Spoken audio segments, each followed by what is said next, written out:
Well, yeah, okay. I had a wine tasting here. One of the. You meant to spit it out when you taste it. Yeah, well, no, jeez. I went there. I arrived there a little bit late, and it was one of the local. It's called the Green Oak, and they're having a wine tasting, sort of promoting New Zealand wine. So there's a couple of little. There was 4 or 5 tables there, and it was Terry Wogan's son-in-law, which is a lovely little restaurant there, and we had a lovely 2 or 3 hours, and then obviously no, it was 4 hours, and Will was supposed to pick me up at 4 o'clock so I could actually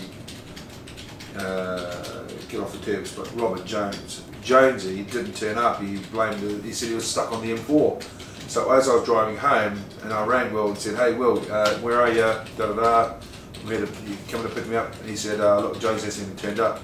So I quickly did a U-turn and went back to the pub. And then got on the juice, and I said, "Right, I'm just leaving the car here." So right, well, you have to come pick me up at the Green Oak.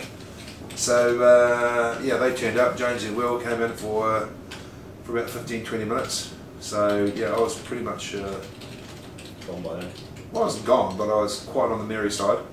And the wines were spectacular, I have to say. The Sauvignon Blanc from Marlborough, and the Rosé was very, very special. So I would recommend those New Zealand wines. And then we went down to see Dino. There was Dino, Brian Moore, Robert James, Will, and myself, and we had a little bit of a Q&A, and yeah, some.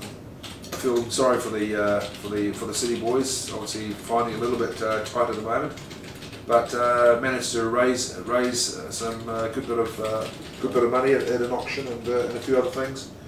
But sadly, Will actually left me in town, and yeah, I didn't get home till about 1:30 because he said. What happened with the leaving? What? He just left. He just took off. I said, right, because I was doing the auction, and so I said, right, as soon as I finished the auction, I said, right, go to the toilet.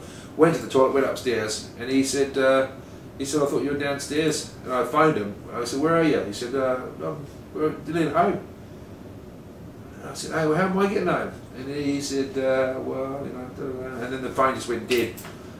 So I said, well, I had to go and jump on the tube, so I had to drive more, jump on the train and get home. Home 1:15. So, well, you actually owe me. It was $4.95 for the train fare, and the tube was $1.80 to get to Waterloo. It amazes me how he remembers the exact figures. This is a typical example of. Yeah. Yeah. So plus VAT, covered expense. Yeah, but no, thanks Will for hanging around. Really nice.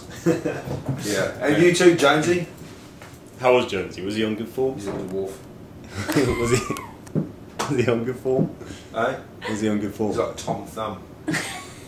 He sits on this. He should stand on the seat.